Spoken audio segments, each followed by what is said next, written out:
शेख रशीद ने ईद के बाद नैब की टार्जन की तरह वापसी का इशारा दिया। टार्जन की तरफ से दो तरफा कार्रवाई का इशारा दिया, मगर हुकूमत के अहम इत्तेहादी ईद से पहले ही नैब के खिलाफ खुलकर सामने आ गए हैं। नैब से जो शिकायत ऑपोजिशन जमातों को थी, जो शिकायत बिजनेस कम्युनिटी और ब्यूरोक्रेसी को थी, अब वो शिकायत अहम हुकूमती इत्तेहादी जमात काफ लीग को भी हो गई है।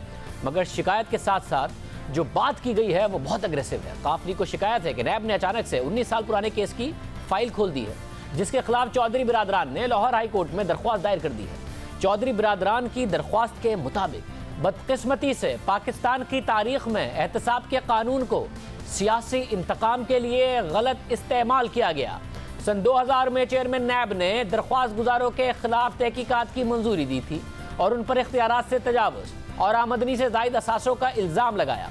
तहकीकात का मकसद शफाफ एहतसाब नहीं था, बल्कि उसका मुहर्रिक सियासी था, क्योंकि नैब ने एक ऐसी दरख्वास्त पर तहकीकात का हुक्म दिया जिस पर दरख्वास्त गुजार का पता तक दर्ज नहीं था। मगर नैब ने चौधरी बिरादरान के खिलाफ तहकीकात शुरू कर दी। नैब ने शवाहिद इकट्ठे करना शुरू कर दिए। चौधरी बिरादरान के घर से भी रिकॉर्ड लिया गया, मगर नैब शवाहिद इकट्ठा नहीं कर सका। जब शवाहिद नहीं मिले तो नैब के पास इसके अलावा और कोई रास्ता नहीं था कि वो तहकीकात को बंद कर देती। नैब की कानूनी टीम ने भी यही मशवरा दिया कि तहकीकात बंद कर दी जाएं, क्योंकि केस कमज़ोर है और शवाहिद की ज़रूरत होगी। मगर नैब ने खुफिया मकासद के लिए तहकीकात बंद नहीं की और दोनों दरख्वास्त गुजारों के सर पर तलवार लटकती रही। दरख्वास्त के मुताबिक यहाँ ये बताना ज़रूरी है कि नैब ने कभी दोनों दरख्वास्त गुजारों को ये नहीं बताया कि उनके कौन से असासे आमदनी से जायद हैं, बल्कि नैब उन्हें नाम नेहाद सवालनामा और परफॉर्मा भेजता रहा। दरख्वास्त गुजार इस दौरान नैब के साथ मुकम्मल ताउन करते रहे। नैब को जो भी मालूमात दरकार होती थी वो फराहम की गई और जब नैब ने बुलाया वो नैब के सामने पेश भी होते रहे। नैब ने जो पूछा उन्हें बताया गया। दरख्वास्त गुजारों को ये पता चला कि नैब के तफ्तीशी अफसरान और रीजनल बोर्ड ने 2017 और 2018 के दरमियान तहकीकात बंद करने की सिफारिश की थी। हालांकि उस वक्त दरख्वास्त गुजारों के मुखालिफिन की हुकूमत थी और इस बात की तस्दीक नैब के रिकॉर्ड से भी होती है। दरख्वास्त में मौका इख्तियार किया गया कि नैब की साख, उसकी जानिबदारी और पॉलिटिकल इंजीनियरिंग के लिए इस्तेमाल इस वक्त मौजूए बहस बनी हुई है। ना सिर्फ तमाम सियासी जमातें बल्कि इंसानी हुकूक के इदारे और दानिश्वर भी इस पर बात कर रहे हैं। यहाँ ये बात वाज़ेह करना ज़रूरी है कि नैब के कंडक्ट और इख्तियारात के इस्तेमाल पर मुल्क की आला अदालतें भी नोटिस ले चुकी हैं। दरख्वास्त में मौका इख्तियार किया गया है कि नैब की तलवार दरख्वास्त गुजारों के सर पर सियासी मकासद के लिए लटकाई गई है। चेयरमैन नैब की तरफ से 2019 में दरख्वास्त गुजारों के खिलाफ नैब तहकीकात दोबारा से खोलने का फैसला बदनीयती पर मबनी है और दरख्वास्त गुजारों का सियासी किरदार महदूद करने की कोशिश है। तहकीकात दोबारा से शुरू करने का फैसला इख्तियारात के गलत इस्तेमाल की एक आला मिसाल है। दरख्वास्त गुजारों के खिलाफ 20 साल तक तहकीकात जारी रखना गैर कानूनी और बदनीयती पर मबनी है। इसलिए अदालत नैब की तहकीकात को बदनीयती पर मबनी, गैर कानूनी और इख्तियारात से तजावुज़ करार देकर ख़त्म करने का हुक्म जारी करे।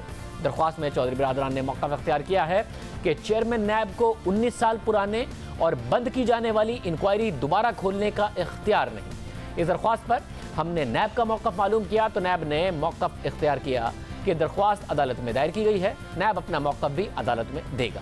अब अदालतें भी नैब की कारकर्दगी और इख्तियारात से तजावुज़ पर एतराज़ उठाती रहीं, ऑपोजिशन जमातें भी करती रहीं।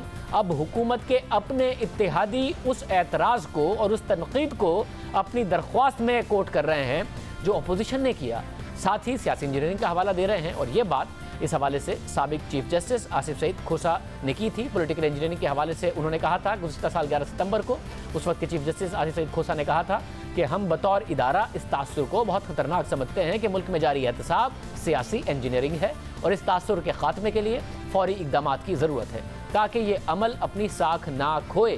अब कुछ अर्सा पहले तक जब नैब की तरफ से अपोजिशन के रहनुमाओं को गिरफ्तार किया जा रहा था तो हमने डीजी नैब लाहौर से सवाल किया था कि आप बार बार लोगों को गिरफ्तार कर रहे हैं और नैब का मौक़िफ़ यह है कि गिरफ्तारी इसलिए ज़रूरी है क्योंकि लोग शवाहिद मिटा सकते हैं। ये बात उन्होंने ख्वाजा साद रफ़ीक के हवाले से, शहबाज शरीफ की गिरफ्तारी के हवाले से कही थी। तो हमने सवाल किया कि गवाहों पर या फिर रिकॉर्ड पर असरअंदाज तो अगर कोई हो सकता है तो वो हुकूमत के लोग हैं, उनके रिकॉर्ड तक रसाई है। आप चौधरी बिरादरान को, अलीम खान को क्यों नहीं गिरफ्तार करते? तो उन्होंने क्या कहा था, ये ज़रा सुनिए। आपने परवेज इलाही, मोनिस इलाही, अलीम खान से नहीं पूछा पाकिस्तान में आपके कितने असासे हैं, क्योंकि वो भी पब्लिक ऑफिस होल्डर हैं, इन्फ्लुएंस अगर वो कर सकते हैं, इस वक्त रिकॉर्ड को तब्दील कर सकते हैं, तो पावर पोजीशन में वो हैं, उनसे नहीं पूछा आपने? वो जितने उनका जितना रिकॉर्ड है वो सारे का सारा हमारे पास सेफ पड़ा। ये केस उनका सन 2000 से चल रहा है, 18 साल हो गए इनका केस चल रहा है। तो उनके पास जो एविडेंस यहाँ पे है, उनका सारा मसला ये है कि जो उनकी बाहर प्रॉपर्टीज़ अलेज हैं उसका हम कंफर्म कर रहे हैं ताकि वो हमारे पास आ जाए तो हम उसे कंप्लीट करें। अब इस इंटरव्यू के 1.5 साल के बाद काफ लीग को भी नैब से शिकायत हो गई है। काफ लीग ने वज़ीर आज़म इमरान खान से कहा है कि वो पता चलाएं कि नैब ऐसा क्यों कर रहा है। यूनिस के प्रोग्राम कैपिटल टॉक में बात करते हुए काफ लीग से ताल्लुक़ रखने वाले वाहिद वफाकी वज़ीर तारिक बशीर चीमा ने कहा कि ये वज़ीर आज़म इमरान खान का काम है कि वो खोज लगाएं कि नैब इस तरह की हरकतें क्यों कर रहा है, और वो कल ही वज़ीर आज़म इमरान खान से नैब के मामले पर बात करेंगे। अब जो नैब 20 साल में असासा जात का पता नहीं लगा सकी, जो नैब फर्दर प्रोसीड नहीं कर सकी, ये बताएं मुझे कि उसके ऊपर बहुत बड़ा क्वेश्चन मार्क है कि नहीं? बिल्कुल है। आखिर ये डिग आउट करना चाहिए, ये डिग आउट करना प्राइम मिनिस्टर साहब का काम है।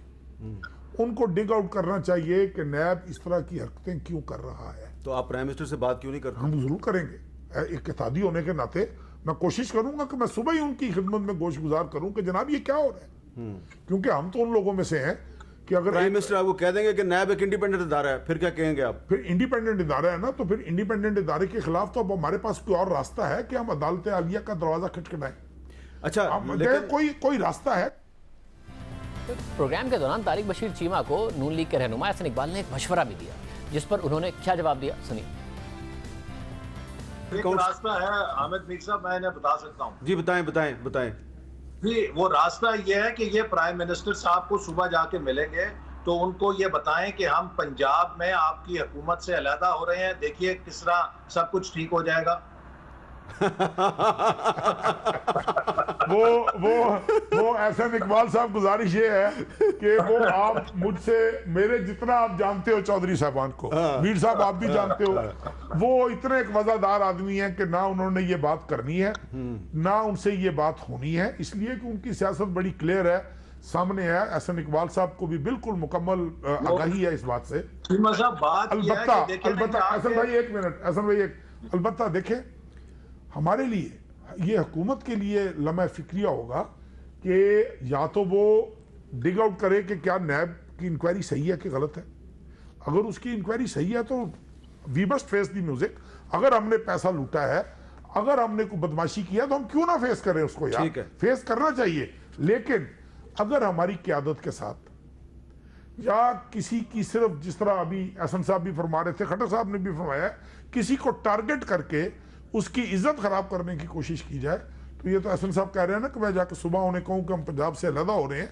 हम मरकज से भी, पंजाब से भी, हर जगह से अलहदा हो सकते हैं। मरकज़ से भी, पंजाब से भी, हर जगह से अलहदा हो सकते हैं। पंजाब में जो हुकूमत है तहरीक इंसाफ की, उसके लिए काफ लीग बहुत ज़्यादा ज़रूरी है। काफ लीग के रहनुमा कामिल अली आगा साहब, जो कि चौधरी बिरादरान के बहुत करीब हैं, जनरल सेक्रेटरी पंजाब हैं, काफ लीग के तर्जुमान हैं। कामिल अली आगा साहब बहुत शुक्रिया। कामिल साहब, ये जो दरख्वास्त में कहा गया है सियासी इंजीनियरिंग, सियासी किरदार आपका महदूद करने के लिए नैब ये कार्रवाई कर रहा है, आप लोग तो पहले ही तहरीक इंसाफ की हुकूमत के साथ हैं, उनका सहारा हैं, आपका किरदार क्यों महदूद करेगा, आपके खिलाफ क्यों सियासी इंजीनियरिंग करेगा नैब? शाहजेब, हमारे साथ जो होता है वो तो हम तो क्या, ये दुनिया हैरान है। ये 20 साल पहले एक नामालूम फ़र्द की दरख्वास्त के ऊपर ये हमारी इंक्वायरी शुरू हुई, 20 साल कबल, और जो ही ये इंक्वायरी शुरू हुई, इस तरीके से ह्यूमिलिएट करने की कोशिश की गई। उनकी तरफ से तो यही कोशिश थी कि हम ह्यूमिलिएट हों, लेकिन अल्हम्दुलिल्लाह उस कार्रवाई की वजह से कि हमारे घर की टूटियां तक चेक की गई, यानी चौधरी बिरादरान के दफातर तक के ऊपर छापे मारे गए, और क्या क्या कुछ था जो चेक नहीं किया गया। लेकिन अल्टीमेटली क्या हुआ कि साबित कुछ नहीं हुआ, क्योंकि एक नामालूम फ़र्द ने जो दरख्वास्त दी थी, जो 2 दरख्वास्तें थी, दूसरी दरख्वास्त जो है उसके ऊपर नाम था एक बंदे का, लेकिन उसका अता पता ही नहीं था कि वो कौन है, और आज तक नहीं पता कि वो कहाँ का रहने वाला और कौन शख्स था। तो ये 20 साल से ये बार बार ये कंक्लूड होता है कि इसके अंदर कुछ नहीं है, इसको बंद कर दिया जाए। अच्छा, मगर मुझे ये बताइए ना कि ऑपोजिशन के खिलाफ अगर कार्रवाई हुई है तो नजर आया ऑपोजिशन कहती है कि हमारे खिलाफ सियासी इंजीनियरिंग हो रही है क्योंकि हम वज़ीर आज़म इमरान खान की हुकूमत पर तनकीद करते हैं। तो अगर शाहिद हक़ान अब्बासी साहब तनकीद करते हैं, गिरफ्तार हो जाते हैं, वज़ीर आज़म अमेरिका में जाके कहते हैं कि वो कहता था गिरफ्तार कर लो, हमने कर लिया, हालांकि नैब ने किया था, एहसन इकबाल गिरफ्तार होते हैं। तो जो वज़ीर आज़म इमरान खान की हुकूमत को टफ टाइम देते हैं वो नैब गिरफ्तार उन्हें कर लेता है और वो फिर तनकीद करते हैं कि इसलिए गिरफ्तार किया। तो बात समझ में आती है, आप क्या टफ टाइम दे रहे हैं? आप तो इत्तेहादी हैं, साथी हैं, आप क्या कहीं ना कहीं तंग कर रहे हैं उन्हें कि जिसकी वजह से आप नैब पर ये इल्जाम लगा रहे हैं और नैब ये कर रहा है? क्या कुछ ऐसा हो रहा है? क्यों पता नहीं, समझ नहीं आती कि ये अदारा हमारी जान क्यों नहीं छोड़ता। लेकिन मैं समझता हूँ कि इस सारी कारकर्दगी और इस सारी कार्रवाई से एक बात तो इस्टेब्लिश है कि इस अदारे की क्रेडिबिलिटी जो है वो डैमेज हो चुकी है। अब बैनुल अक़वामी तंजीमें इंसानी हकूक़ की और कौमी तंजीमें इंसानी हकूक़ की सबकी सब इस बात पे बड़े वाज़े अंदाज में ये राय रखती हैं कि ये अदारा जो है ये जो है पॉलिटिकल इंजीनियरिंग के लिए इस्तेमाल होता है, और इस्तेमाल खुद ही हो रहा है या कोई कर रहा है ये अल्लाह जानता है। लेकिन हमारे साथ जो हो रहा है, मतलब ज़ाहिर है अब पॉलिटिकल इंजीनियरिंग के लिए कोई इस्तेमाल ही करेगा, इस्तेमाल करने वाले का आप नाम नहीं ले रहे और आप वज़ीर आज़म पर तनकीद नहीं कर रहे, नैब पर तनकीद कर रहे हैं। क्या ये इसलिए है कि आप अभी वज़ीर आज़म को ये कह रहे हैं कि हम आप पे नहीं तनकीद कर रहे, हम सिर्फ नैब पर तनकीद कर रहे हैं कि वो सियासी इंजीनियरिंग कर रहा है, और क्यों कर रहा है, किसके लिए कर रहा है, ये भी नहीं बोल रहे? तो वज़ीर आज़म साहब आप अपना किरदार अदा करें, नैब को रोकें। जी यकीनी तौर पे मैं समझता हूँ कि वज़ीर आज़म साहब को नोटिस लेना चाहिए और जो उनके ऊपर सवालिया निशान बनता है इस कार्रवाई की वजह से उसको बड़े वाज़े तौर पे साफ करना चाहिए और उनको इस बात का सबूत होना चाहिए, देना चाहिए कि वो वाकई इस कार्रवाई के पीछे उनका वजूद नहीं है और वो नेक नीयति के साथ हमारे साथ जो इत्तेहाद उन्होंने किया हुआ है उसको आगे बढ़ाना चाहिए। और वक्त की भी ये ज़रूरत है कि इसके ऊपर वो फिल फॉर नोटिस लें। यानी आपने जिम्मेदारी वज़ीर आज़म पर डाल दी है कि नैब की कार्रवाई उनकी वजह से है, ऑपोजिशन कहती है, और अगर नहीं है जो आपके खिलाफ हो रहा है तो वो साबित करें और ये काम करें। तो ये साबित करने के लिए वज़ीर आज़म ने ये कार्रवाई रुकवानी। हम तो ये समझते हैं कि इस बात की ज़रूरत बनती जा रही है क्योंकि ज़ाहिर है ये सारी चीज़ें जो हैं अवाम देख रही है और एक तासर जो कायम होता चला जा रहा है उसको तो दुरुस्त करना पड़ेगा ना। ये जिम्मेदारी तो वज़ीर आज़म की बनती है। मतलब और चीमा साहब ने ज़रा कहा कि हम बाद में देख सकते हैं पंजाब और मरकज़ी हुकूमत के हवाले से, मगर अभी आप लोगों के मामला ठीक हैं, ऐसी बात नहीं है कि आप बतौर इत्तेहादी भी अभी से ही सोच रहे हैं इस हवाले से, आप टाइम देंगे हुकूमत को? देखें वक़्त की ज़रूरत जो है वो वक़्त के ऊपर ही बयान की जा सकती है। मैं समझता हूँ कि हमारी नीयत पर आज भी कोई अगर शक कर रहा है तो मैं समझता हूँ वो बिल्कुल एक ऐसा अमल कर रहा है जो मेरे ख्याल में कोई किसी को यकीन में आने वाला नहीं है। इसलिए मैं समझता हूँ कि इसका तदारुक होना ज़रूरी है। बहुत शुक्रिया। कामिल अली आगा साहब हमारे साथ मौजूद थे। सीनियर साहब तज़कियाकार हामिद मीर साहब हमारे साथ मौजूद है। मीर साहब बहुत शुक्रिया। ये बातें तो हो रही थी कि नैब एक्टिव होगा, ये इत्तेहादियों के खिलाफ अचानक जो एक्टिव हो गया है और जो बातें अपोजिशन के कहा करती थी वो आज नज़र आ रहा है उनकी दरख्वास्त में परवेज़ लाई साहब के हवाले से कि सियासी इंजीनियरिंग करता है ये इदारा, 20 साल पुराना केस है, पॉलिटिकल ब्लैकमेलिंग के लिए इस्तेमाल होता है और सियासी किरदार महदूद करने के लिए। एग्जैक्टली नैब क्या चाह रहा है? ये जो सारा का सारा मामला हुआ है ये हो क्या रहा है? आपने कुछ महीने पहले डीजी नैब लाहौर का एक इंटरव्यू किया था, तो उस इंटरव्यू में जब आपने एक सवाल किया था परवेज़ लाई और मोनस लाई साहब पर मुकदमात के हवाले से, तो उन्होंने आपको बड़े वाज़ेह अल्फाज में कहा था कि उनके पास वो तमाम मुकदमात जो हैं इनके वो सेफ पड़े हुए हैं और वो 2000 के केस हैं और वो अब सिर्फ उन्होंने ये पता करना है कि पाकिस्तान से बाहर जो इनकी प्रॉपर्टीज़ हैं वो कहाँ से बनाई गई हैं। तो नैब जो है वो उसने चौधरी बरादरान के खिलाफ जो केसेस हैं वो मुशर्रफ दौर से संभाल के रखे हुए हैं, तो जब भी उनको ज़रूरत पड़ती है वो इनको निकालते हैं और कुछ दिनों के लिए इनको इधर उधर दिखाते हैं और उसके बाद जब उनका काम हो जाता है मेरे ख्याल से तो फिर ये केस वापस जो है ये फाइल में रख दिए जाते हैं। तो अब ये बिल्कुल जो आज लाहौर हाई कोर्ट में जो उन्होंने पिटीशन फाइल किया, अगर आप उसको गौर से पढ़ें तो उसमें उन्होंने ये लिखा है, लफ्ज़ इस्तेमाल किया है कि नैब जो है ये पॉलिटिकल इंजीनियरिंग का इदारा है और साथ ही साथ उन्होंने डिटेल लिखी है कि किस तरह जो नैब का तफ्तीशी अफसर था उसने ये कहा कि ये केस जो है ये बनता ही नहीं है, ये फाइल क्लोज की जाए, लेकिन अभी तक फाइल क्लोज नहीं हुई। तो मैं समझता हूं कि परवेज मुशर्रफ के दौर में जो नैब था इसको एक तरफ मुस्लिम लीग काफ बनाने के लिए इस्तेमाल किया गया था, दूसरी तरफ पीपल्स पार्टी पैट्रियट बनाने के लिए इस्तेमाल किया गया था।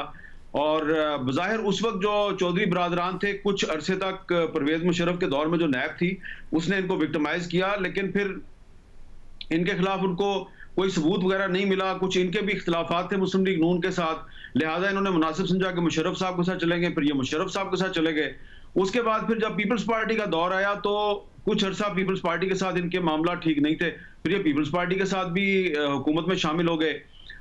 फिर उसके बाद मुस्लिम लीग नून का दौर आया तो उसमें उस वक्त ये उसमें उनकी हुकूमत में शामिल नहीं हुए, और अब तो ये शुरू से ही इमरान खान साहब के इत्तेहादी हैं।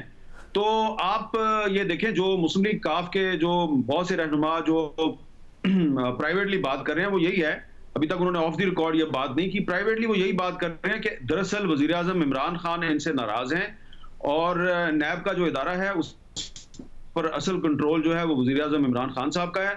उन्होंने न सिर्फ ये कि चौधरी बरादरान के खिलाफ मुकदमात शुरू कराए हैं, बल्कि इमरान खान साहब जो हैं उन्होंने, आपको याद होगा कि पिछले साल उन्होंने अपनी ही पार्टी के कुछ जो वुज़रा थे उनके खिलाफ भी पंजाब में मुकदमात शुरू करवाए थे। ये वो वुज़रा थे जो पंजाब में उस्मान बुज़दार साहब को वज़ीर आला तस्लीम करने के लिए तैयार नहीं थे। तो जब उनके इन वुज़रा के खिलाफ मुकदमात नैब ने दोबारा शुरू किए, अलीम खान साहब थे, सब्तैन खान थे, तो उस्मान बुज़दार साहब के खिलाफ जो बिकरिंग थी वो खत्म हो गई, अब मामला ठीक हो गया। तो अब अगर परवेज लाई साहब और चौधरी शुजात हुसैन साहब के खिलाफ दोबारा इन्होंने अगर मुकदमात शुरू किए हैं तो इसकी बज़ाहिर तो वजह यही नजर आ रही है कि ये नैब को कहीं ना कहीं से कहा गया कि आप ये मुकदमात दोबारा शुरू करें, इसलिए कि ये खबरें आ रही हैं कि मुस्लिम लीग काफ और मुस्लिम लीग नून के दरमियान जो पुराने इख्तिलाफात थे वो ख़त्म हो चुके हैं, और मुस्लिम लीग काफ के और तहरीक इंसाफ के इख्तिलाफात जो हैं वो बढ़ चुके हैं।